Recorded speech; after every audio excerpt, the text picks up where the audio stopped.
Dear friend, welcome.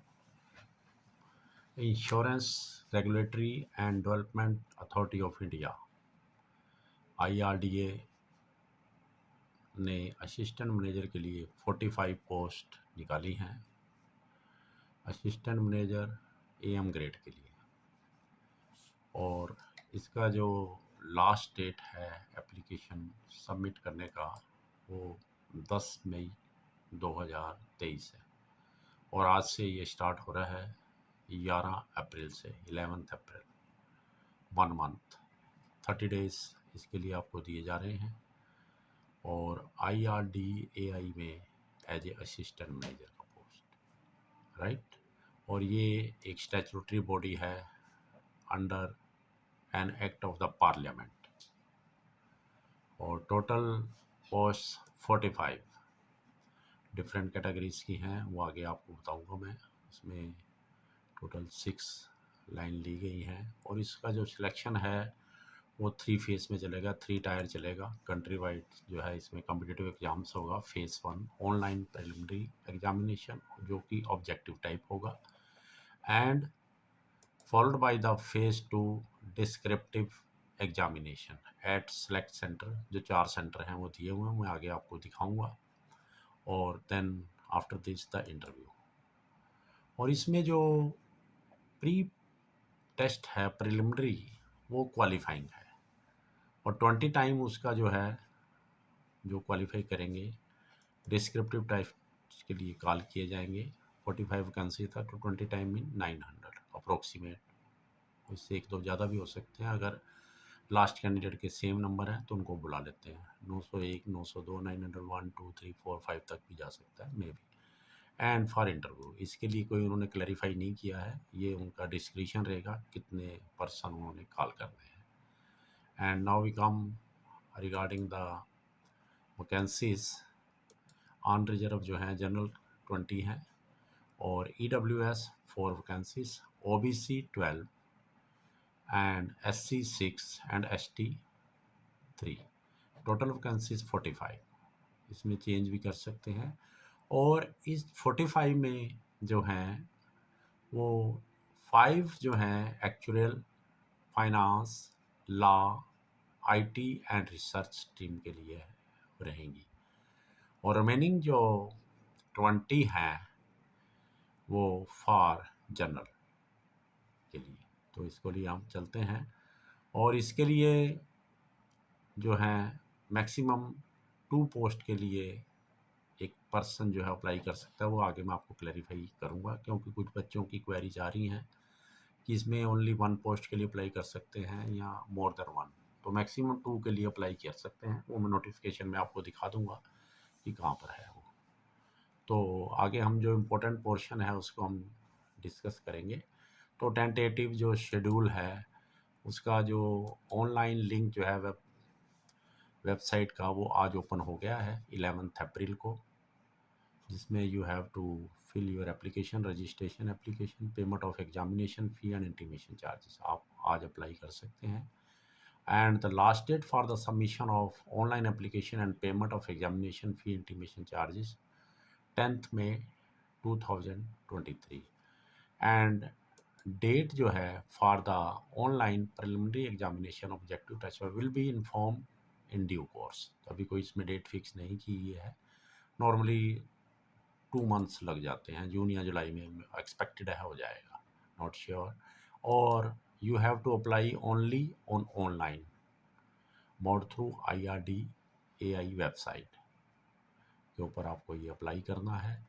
और इसमें जो एज है वो not below 21 years and not about 30 years, age on 10/5/2023, 10 मई जो लास्ट डेट है एप्लीकेशन सबमिट करने की उसको है।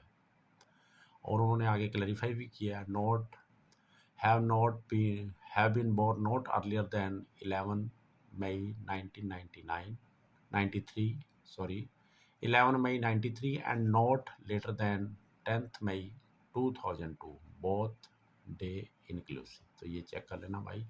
और एज रिलैक्सेशन जो है जो गवर्नमेंट ऑफ इंडिया की या अदर्स इंस्टीट्यूट जो गवर्नमेंट की है स्टैट्यूटरी बॉडी है उनकी तरफ से जो है वो पूरी अप्लाई होंगी। SC ST के लिए 5 ईयर, OBC के लिए 3 ईयर्स, ऐसे ही PWBD के लिए जो SC ST है उनको 15 ईयर बनेगा, OBC के लिए 13 बनेगा, और जनरल और अनरिजर्व के लिए 10 ईयर बनेगा।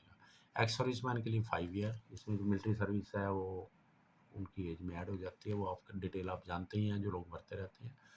और अब हम आते हैं इसका जो बहुत ही इम्पोर्टेंट पोर्शन है, एजुकेशनल क्वालिफिकेशन मिनिमम।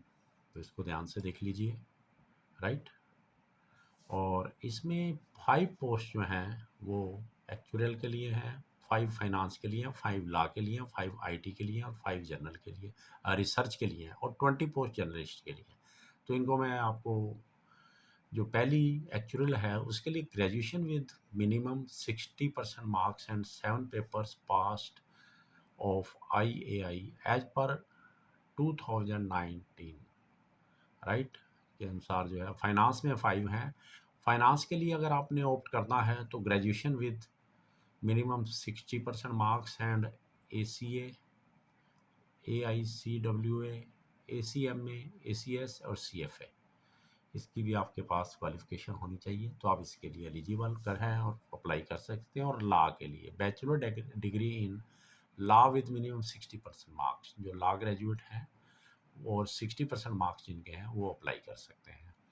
और IT के लिए जो है bachelor degree engineering, electrical, electronics and communication, information technology oblique computer science oblique software engineering with minimum 60% marks, और master in computer application MCA जिसे बोलते हैं, विद मिनिमम 60% मार्क्स, और bachelor degree in any discipline with a post graduate qualification minimum 2 year duration in computers oblique information technology with minimum 60% marks research के लिए। ये बड़ा important point है।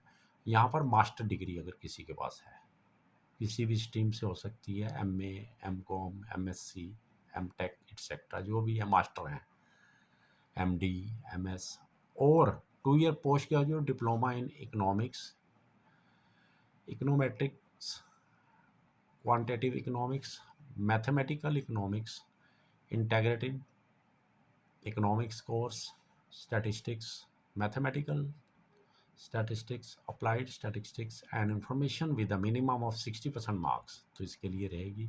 जिनके पास मास्टर डिग्री है वो रिसर्च में भी अप्लाई कर सकते हैं। और जर्नलिस्ट के लिए 20 पोस्ट हैं, उसमें graduation with minimum 60% marks, only graduate कहा इन्होंने। ग्रेजुएशन BA, BSc, BCom, किसी में भी आप ग्रेजुएट हैं, एनी ग्रेजुएट, लॉ ग्रेजुएट हैं, किसी में भी हैं तो आप जर्नलिस्ट के लिए अप्लाई कर सकते हैं। और all educational qualification mention should be from a university institution board recognized by government of India or approved by government regulatory bodies। तो ये ध्यान रखना भाइयों, ठीक है जी। हाँ, और कैंडिडेट में ऑप्ट फॉर, ये बहुत इंपॉर्टेंट पोर्शन पॉइंट है, ये देख लीजिए। कैंडिडेट में opt for either of actual, accounts, legal, IT, research, इनमें से एक उनको लेना पड़ेगा as per the respective stream. जो उनकी अलग से क्वालिफिकेशन है जो उसके लिए है, उसमें से आप ले सकते हैं एक। एंड और, यहाँ पर है एंड और, आप दोनों भी ले सकते हैं। और general stream in the application form. Selection will be on the basis of the option exercise and performance as per the cut off marks in the respective stream. जो फाइनल सिलेक्शन होगी, जो आपने ऑप्शन दिया उसी में होगी। इसलिए भरने के टाइम आप ध्यान रख लेना, मैक्सिमम आप 2 के लिए अप्लाई कर सकते हैं। In case candidate belong to SC ST categories, relaxation in educational standard to the extent of 5% marks is allowed as bachelor degree। तो ये 5% का जो है वो उनमें रिलैक्सेशन है, तो ये भी नोट कर लेना आप, ठीक है सर। और सिलेक्शन प्रोसेस, इसमें 3 मतलब कि इसमें स्टेप होंगे, फेज़ 1, फेज़ 2 एंड फेज़ 3। तो फेज़ 1 जो है वो ऑब्जेक्टिव टाइप होगा। This is a qualifying relaxation to be eligible phase 2, जो इनमें क्वालिफाई करेंगे। और 20 टाइम जो है वैकेंसीज का, 45 टोटल वैकेंसीज हैं। तो अकॉर्डिंग टू द स्ट्रीम जो भी इनमें दी हुई हैं 6 लाइन, उनके अनुसार अलग अलग मेरिट बनेगी और total 900 candidate will be called. जैसे 5 जो है वो ला के लिए हैं तो इसका मतलब उसके 100 कैंडिडेट कॉल किए जाएंगे। आईटी के लिए 5 हैं तो 100 कॉल किए जाएंगे डिस्क्रिप्टिव टेस्ट जो फेज़ 2 होना है। और जो हमारे पास जनरल है स्ट्रीम है उसके लिए 20 वैकेंसीज हैं तो उसके लिए 400 candidate 20 times mean 400 candidates call किए जाएंगे। तो अगर लास्ट पॉइंट पे किसी का सेम नंबर है तो वो ज़्यादा भी हो सकते हैं, 1-2 कैंडिडेट बढ़ भी सकते हैं अप्रोक्सीमेटली, क्योंकि यहाँ वर्ड यूज किया है अप्रोक्सीमेटली। और इसकी जो डिस्क्रिप्शन है वो उनके पास रहेगी, वो कम ज़्यादा या जो मर्जी कर सकते हैं। उन्होंने लिखा हुआ है कि एनी टाइम मतलब कोई भी उसमें चेंज कर सकते हैं। और जो मार्क्स आप लोग secured in phase 1 online preliminary examination will not be counted for interview और फाइनल सिलेक्शन। वो आपका इंटरव्यू या फाइनल सिलेक्शन में उसका कोई रोल नहीं रहेगा फेज़ 1 का। फेज़ 2 में जो कैंडिडेट जाएंगे 20 टाइम, उनके 3 पेपर होंगे, 3 papers, paper 1, paper 2 and paper 3, तीनों को में अपीयर होना ज़रूरी है। उनकी डिटेल में आगे आपको बताऊंगा। इंग्लिश है और ज़्यादा इकोनॉमी अपना जो है वो सोशल एंड इंश्योरेंस कंसेप्ट के ऊपर दिया गया, क्योंकि आईआरडीआई का काम ही जो है वो इंश्योरेंस को ही है, उसकी रेगुलेटरी बॉडी है, statutory pass by the act है, तो इसलिए बड़ा इंपॉर्टेंट डिपार्टमेंट है इंडिया में। और फेज़ 3 में इंटरव्यू होगी। और कैंडिडेट्स इसमें बिल्कुल उसने क्लियर किया है, candidate for actual finance law IT research and general stream shall be shortlisted for phase 3 interview based on the aggregate marks obtained in paper 1, 2 and 3 of phase 2 descriptive examination। Aggregate marks के अनुसार होगी। और जो phase 1 था वहाँ पर जो है वो आगे मैं आपको दिखाऊंगा, उसमें हर एक में भी पास होना ज़रूरी है, जो 4 उसमें पेपर हैं। पर यहाँ पर उन्होंने एग्रीगेट मार्क्स कर दिया फॉर फेज़ 3। और आगे फिर उन्होंने एक और क्लियर कर दिया यहाँ पे, they have cleared the minimum cut off marks for being shortlisted for phase 3 interview shall be decided for each stream by RDAI. तो ये उनके पास पावर रहेगी, वो क्या इसके लिए शॉर्ट लिस्ट करते हैं, कैसा करते हैं। नॉर्मली 3 टाइम कॉल करते हैं, बट इसमें उनकी डिस्क्रिप्शन रहेगी वो क्या करेंगे, कोई उन्होंने इसमें यहाँ क्लैरिफाई नहीं किया है। तो final selection shall be based on the performance and merit of the candidates under respective stream in phase 2 descriptive examination and phase 3 interview taken together। दोनों को मिलाना है। और जो डिस्क्रिप्टिव फेज़ 2 है वो उसका जो है वेटेज 85% रहेगा, आगे मैं दिखाऊंगा आपको। और इंटरव्यू का 15, 85:15 इनका रोल रहेगा फाइनल सिलेक्शन में। तो आगे हम चलते हैं जी। ऑनलाइन जो पेपर होना है आपका, उसमें 4 पेपर होंगे।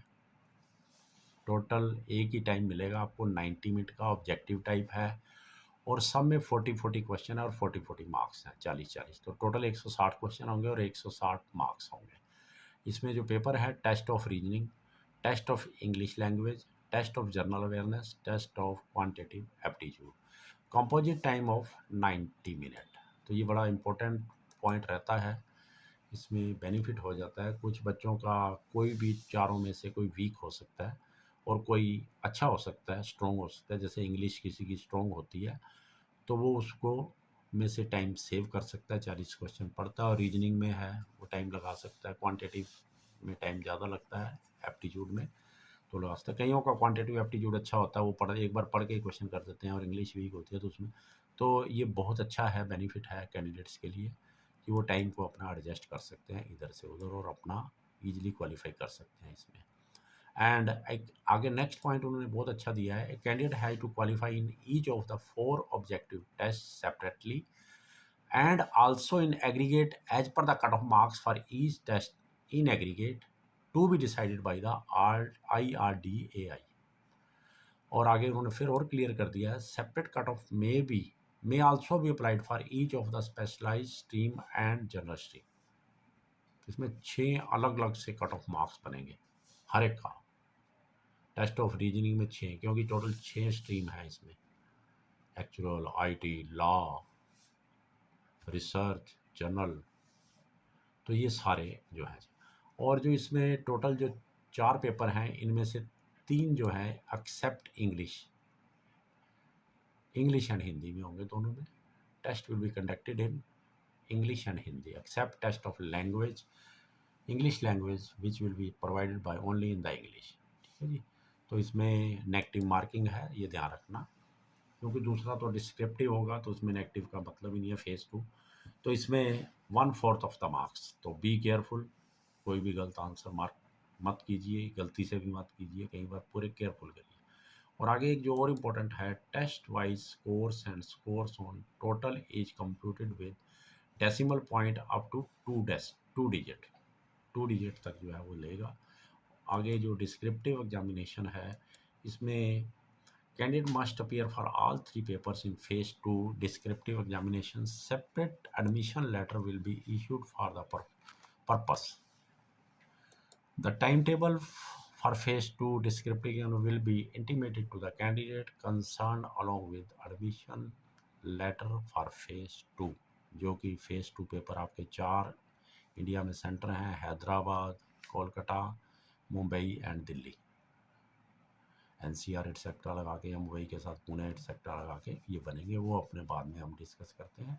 और जो फेज़ 2 का पेपर है बहुत इजी है, पोस्ट बहुत बड़ी है, उसके अनुसार कुछ भी नहीं है, ओनली 3 पेपर हैं। First paper English, second paper economics and social issue impacting insurance, and the third one insurance and management.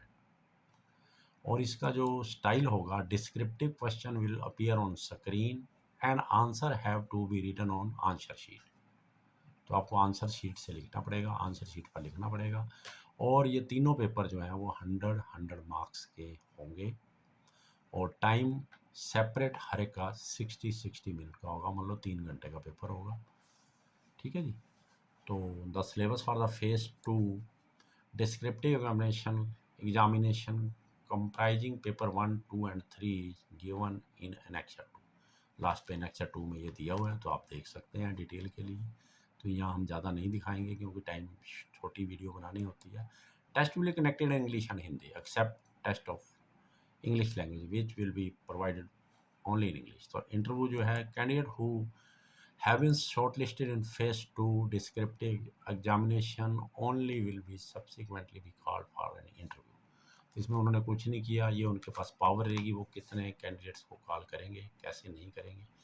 और उसका इफ़ देयर इज़ नो, ये बड़ा इंपॉर्टेंट दिया उन्होंने, if there are no candidates under any of the stream, जो 6 stream हैं, जो पहली 5 हैं उनमें, लॉ, IT एक्सेट्रा में, रिसर्च में, एक्रोल में, दोबारा से पढ़ देता हूँ। If there are no candidates under any of the stream और if no candidate gets eligibility under any of the stream, such vacancies will be considered as vacancy for remaining stream, i.e. General stream.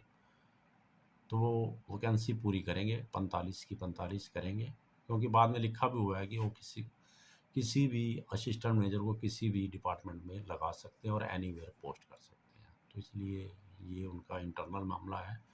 Final selection will be on the basis of the candidate performance the phase 2 descriptive examination and interview taken together, combined score in order of merit. तो ये जो weightage है मैंने आपको पहले भी बता दिया था, डिस्क्रिप्टिव एग्जामिनेशन इंटरव्यू का 85/15 रहेगा। 100 बना के उसमें जो मेरिट बनेगी, हर एक की मेरिट अलग बनेगी। तो the combined final score of candidate shall be arrived at on the basis of score obtained by the candidate in the phase 2 descriptive examination and interview under each stream। तो आगे career progression, career prospect और service condition. तो basic पे आपका 44,500 रहेगा और maximum जो है 89,150 रहेगा। और जो ग्रोस आपकी, क्योंकि इसमें काफ़ी आपको बेनिफिट मिल रहे हैं, DA है, HRA है, क्वालिफिकेशन ऑफ CCA है, ग्रेड अलाउंस है, अदर बहुत सी फैसिलिटीज़ मिलती हैं इन डिपार्टमेंट में। बहुत इंजॉयबल जॉब होती है। मैं खुद एक मैनेजर रैंक से रिटायर हूँ, तो बहुत अच्छा लाइफ रहता है। टोटल अप्रोक्सीमेट 1,30,000 रुपये उन्होंने बताई है, और इसमें जो क्वालिफिकेशन अलाउंस है वो इसमें इंक्लूडेड नहीं है। और जो NPS न्यू पेंशन स्कीम है वो सिलेक्टेड कैंडिडेट के ऊपर अप्लाई होगी, और जो सीनियरिटी है, candidate selected from for all streams will be placed in the common seniority, and the seniority among these officers will be fixed according to the ranking obtained by the selected candidates. क्योंकि जब आगे आपने promotion लेना है, क्योंकि बहुत prospects हैं इसमें, CGM और उससे भी ऊपर तक जाना है आपने, मैनेजर, सीनियर में बहुत स्टेप्स आपने आगे बढ़ना है, तो जो आपकी रैंकिंग होगी वो आपकी आगे मेरिट लिस्ट में काम आएगी आपको. On selection, the candidate will be placed on the probation for a period of 1 year, subject to any extension of such probation. The total period of probation shall be a maximum of 2 years from the date of joining the service. There are reasonable prospects for promotion to higher grade. Sorry. तो जो selected candidate हैं वो कहीं भी लगाए जा सकते हैं, किसी भी डिपार्टमेंट, किसी भी ऑफिस में. तो ये पीरियड ऑफ द सर्विस के एग्जामिनेशन सेंटर जो फेज़ 1 के लिए हैं ये टोटल दिए हुए हैं. हर एक पूरे इंडिया में बहुत सेंटर हैं, तो लगभग 40-45 के करीब हैं, तो ऐसा कुछ नहीं है, दिक्कत नहीं है. और फेज़ 2 के लिए जो है वो 4 सेंटर बनाए गए हैं. वो उसके अनुसार आपको जो भी सेपरेट एडमिशन लेटर आएगा उसमें वो बताएंगे. हैदराबाद, कोलकाता, मुंबई, नई मुंबई, थाने, MMR रीजन और दिल्ली एंड NCR. बोलो 3 मेट्रो हैं और एक हैदराबाद है. इसमें मुंबई मेट्रो नहीं है. हैदराबाद, कोलकाता, मुंबई एंड दिल्ली, तो ये चलेगा. चेन्नई नहीं है इसमें, ठीक है. और जो एप्लीकेशन की फ़ीस है वो SC ST PWD के लिए 100 रुपया है, जिसको कि उन्होंने इंटीमेशन चार्जेस कहा है. Other than SC ST PWD 750 रुपया फ़ीस रहेगी. तो भरिए इसको, बहुत अच्छी है, टाइमली भर दीजिए बाद लास्ट डेटों में. और इसमें एक और जो है प्री एग्जामिनेशन ट्रेनिंग भी जो है वो प्रोवाइड करेंगे SC ST OBC और PWD कैंडिडेट्स के लिए. तो फेज़ 1 के लिए और फेज़ 2 दोनों के लिए ये देंगे. और उसके लिए एड्रेस दिया हुआ है, आप लोग वहाँ पे जो है कांटेक्ट करें या लिखें. CGM HR IRDAI survey number 115/1 115/1 financial district Nanak Ram गुड्डा हैदराबाद 32. तो उसमें आप अप्लाई करेंगे. तो ये है वैकेंसीज. तो मेरी बेस्ट विशेस आप सबको. भरिए, बहुत अच्छा सर्विस करने का ये मौका है और बहुत ही आनंदित है. तो my best wishes and thank you to all of you for watching my video, and I request to all of you kindly share it to the needy person and like it, okay, and subscribe. And you can also watch my other videos on this, and I will again meet you with my new video. So thank you, and I again request you kindly subscribe it. Thank you to all of you for watching my video. Thanks.